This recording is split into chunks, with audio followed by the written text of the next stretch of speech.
America તો નરક છે અને કૂતરા જેવી જિંદગી જીવી હોય તો જ આ દેશમાં અવાય.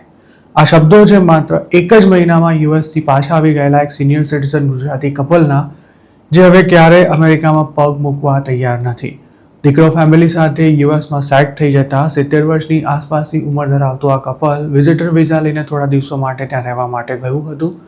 પણ માંડ એકાદ મહિનામાં જ આ પતિ પત્ની અમેરિકાની લાઈફસ્ટાઈલથી એટલા બધા ત્રાસી ગયા હતા કે તેમણે યુએસનો પડતો મૂકી ઇન્ડિયા પાછા આવી જવાનું નક્કી કરી લીધું.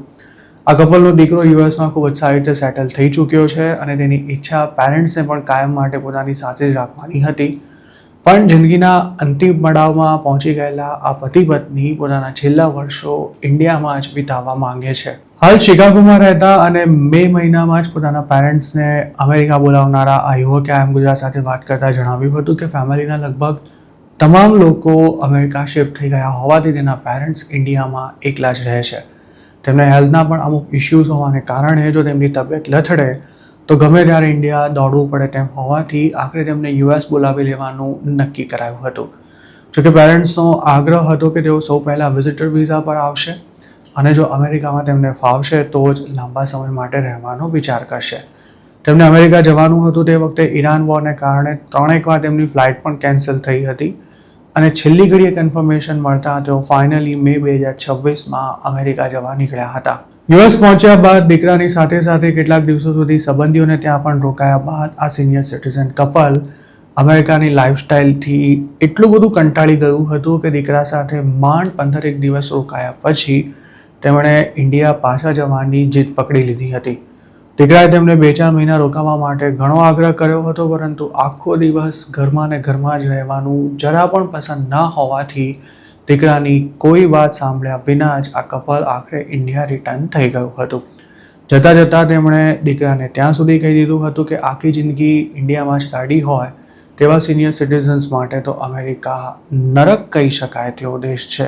આ કપલે પોતાના દીકરાને એવું પણ જણાવ્યું હતું કે અમેરિકામાં કોઈને કોઈના માટે સમય જ નથી. બધાએ ઘડિયાળના કાંટે દોડતા રહે છે અને રાત દિવસ જોયા વિના કામ કરે છે કે પછી બહાર ફરે છે. જો દીકરા દીકરીને ઘરમાં જ મા બાપ સાથે ઘડીક બેસીને વાત કરવાનો સમય ના હોય તો અમેરિકામાં રહેવું સાવ નકામું છે. ઇન્ડિયામાં રોજ મંદિરે જતા અને બીજા કામોમાં સારો એવો સમય વિતાવતા આ કપલને અમેરિકામાં દરેક નાના મોટા કામ માટે દીકરા વહુ પર નિર્ભર રહેવું પડતું હતું, જે તેમને જરા પણ પસંદ નહોતું.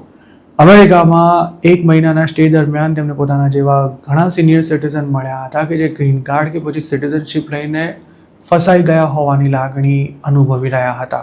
સંતાનોના કહેવા પર ઇન્ડિયામાં જમીન મકાન વેચી દઈ અમેરિકા શિફ્ટ થઈ જતા ઘણા સિનિયર સિટીઝન્સ એવી સ્થિતિમાં આવી જતા હોય છે કે તેઓ ના તો અમેરિકામાં રહી શકે છે કે ના તો ઇન્ડિયા પાછા આવી શકે છે. અમદાવાદમાં પોતાનો બિઝનેસ ધરાવતા અને 2 વર્ષ પહેલાં જ ગ્રીન કાર્ડ મેળવનારા એક સિનિયર સિટીઝન તાજેતરમાં જ અમેરિકા ગયા ત્યારે તેમને એરપોર્ટ પર એવી વોર્નિંગ અપાઈ હતી કે જો હવે એકાદ મહિના માટે અમેરિકા આવી ઇન્ડિયા પાછા જશો તો તમારે ગ્રીન કાર્ડ સરેન્ડર કરાવી દેવું પડશે. આ વોર્નિંગ મળ્યા બાદ ગુજરાતી બિઝનેસમેન છેલ્લા 4-1 મહિનાથી અમેરિકામાં ફસાયેલા છે. તેમનો પ્લાન માત્ર 15 દિવસ માટેનો જ હતો, પણ ગ્રીન કાર્ડ ચાલુ રાખવા માટે તેમને ઇન્ડિયામાં બિઝનેસમાં સારું એવું નુકસાન ભોગવવું પડી રહ્યું છે.